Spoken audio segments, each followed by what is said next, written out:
There we go. Here they come. Watch. King Charles and Queen Camilla on the balcony, and the crowd roars.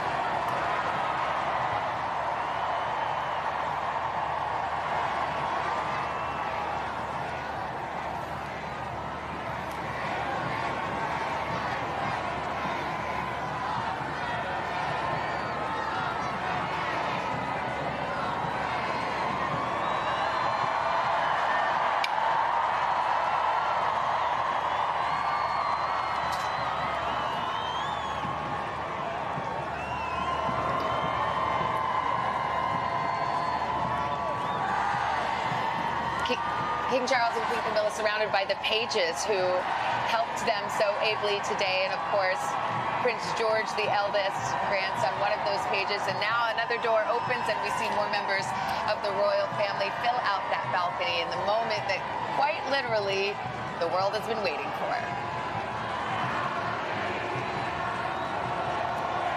And quite a broad presence of royals there, as you can see. Edward, the king's brother, is there on the far left. Presumably, therefore, we will see Anne as well. Every time someone new files out, the crowd roars, and this is where we really depend on our royal spotters, Daisy and Bill, to let us know who we see when we take that wider shot. But imagine the conversation that's going on between these two. And we can already see little Louis is playing up to the crowd. You can see him on the left next to his sister Charlotte, as Wolf was saying. We've got the Wessexes, or as they were, the Edinburghs, on the far left. The Duke of Kent on the far right. So again, Queen's quite a distant cousin of the king's now. So, but they are sticking to the working royal rule, obviously apart from the children and the pages there. And you've got a sign there of the blended family. So the Queen's pages being her three grandsons and her great nephew, and then of course George and three other 13-year-olds being the king's pages. So the only working role we can't see yet, but she did have a big role, of course, in the procession, is Anne. I'm guessing she's rather soggy. She's probably rather drying off. But of course, to state the obvious, no Andrew, no Harry, no Beatrice, no Eugenie. So this is the vision of the slimmed-down monarchy that has been so talked about in these last few days.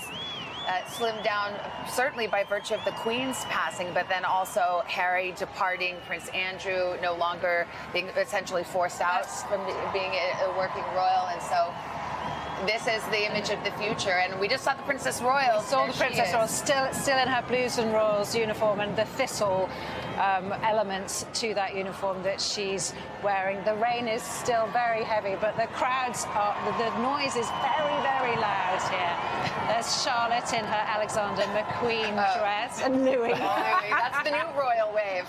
And here come the helicopters of the flypast. The reduced flypast. And of course, there's the aspect of the hard and fast rule, the kind of get out of jail free clause that the king can use.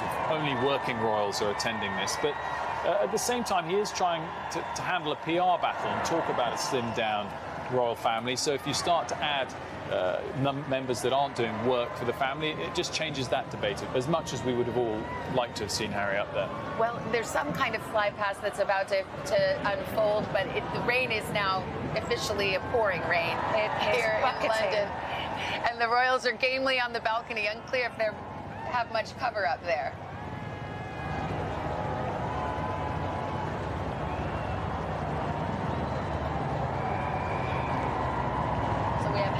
And the red arrows, which are the acrobatic blades, those are the aircraft that are coming over. We're starting to hear them. Yes. So let's see how the crowd likes it. They are just behind us. Here they come. The original intention was for 68 aircraft and for the flypast to take 6 minutes.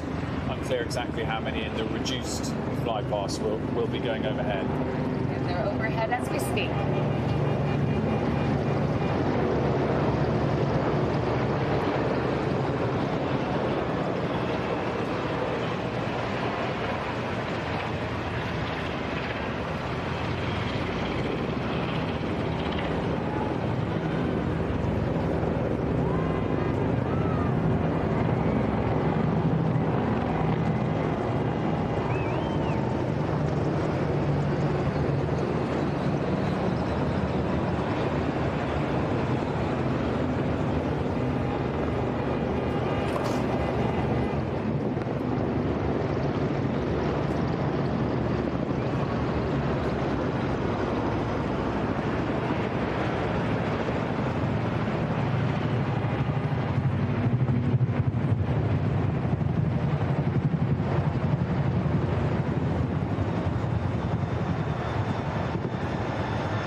The crowd loves the wave, and we got our royal flyover. Perhaps not the one with the fighter jets that some had hoped for, but we got there nonetheless. We got a couple of quite loud helicopters, not enough for Louis to block his ears this time, alas.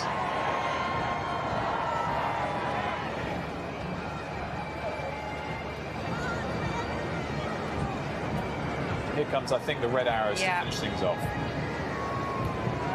We're hearing spontaneous chants of God Save the King in the crowd. Spirits are high.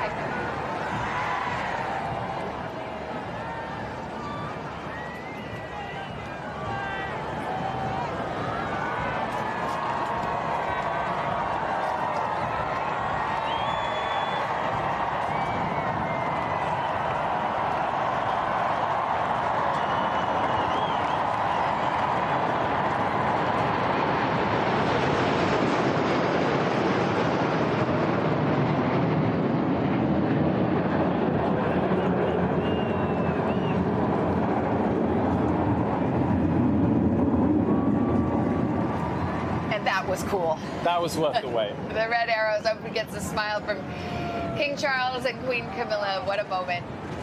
That military flyover capping off an extraordinary day here in London. King Charles is coronated, as is Queen Camilla, and now members of the working royal family on the balcony, and we hear the national anthem. Let's listen.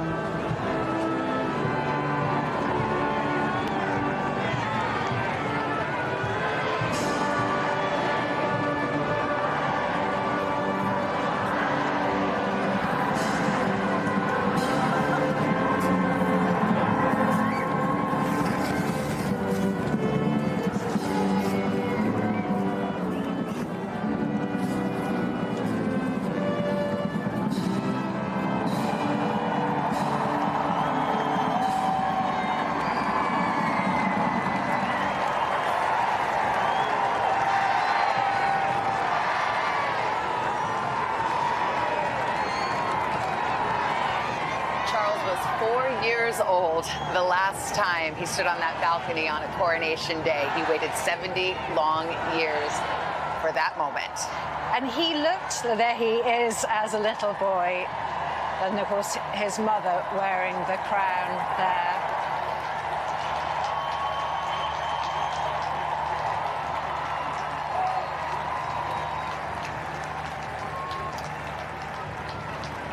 He, of course, knows that his reign can't possibly be anywhere as long as his mother's, and he's talked it in private and occasionally publicly about that feeling that he wants to achieve as much as he can in what will be a relatively short reign.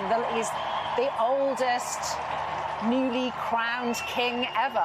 I also think he'll be reflecting on how relatively well the first 8 months of his reign have gone. That was a universally positive appearance on the balcony. As was discussed earlier, had he become king in the late 90s or the early 2000s, I don't think it would have been like that. And I think what is fair to say is that King Charles was immediately more popular than Prince Charles. He got a bump the day he became king.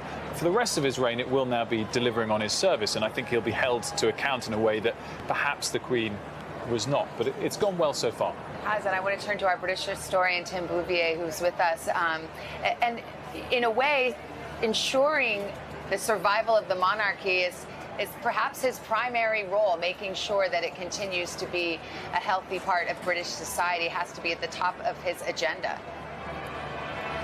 Well, I think he would consider his primary role to be to serve the nation and the Commonwealth, but certainly as far as his service goes to the family and the institutions, the survival of the monarchy is certainly a secondary priority to him. We've had a 10-year interregnum in the 17th century when we didn't have a monarchy, and that didn't go very well. That's one of the reasons why most of the crown jewels you're seeing are not nearly as old as the coronation ceremony themselves, because they were melted down in that 10 years we were a republic. And Republican feeling has definitely grown in the 21st century. But I think he will show that he's got great fortitude. He's supported by the Queen, no longer the Queen Consort, and the Prince and Princess of Wales. I think that he has a very, very fair chance of seeing the monarchy passed down to the next generation as healthily as he took it on. Yes, part of the vast responsibilities that he has now as king. Tim Boothby, thank you very much. I want to go to Simon Lewis, former communications director for Queen Elizabeth, and you have had in that position an opportunity to get to know Charles a bit. I wonder what you were thinking as you saw him on the balcony, adorned in his royal robes and crown upon his head. And well, I guess we're getting an encore, so hold that thought. Let's go back to the balcony, because King Charles and Queen Camilla have come for a second look at this crowd. I think he obviously must be tremendously relieved this has gone so well, but I think he looked a little pensive. He is king, and this country is going through a challenging time, and I think his inbox is going to have some quite big issues in it, in terms of things like the Commonwealth, the future of the Commonwealth, how the monarchy can re-engage with younger people, the whole question of what the future of the monarchy looks like. He's fully equipped to deal with all those issues, but there is a burden to being the sovereign, and he's very well prepared for it.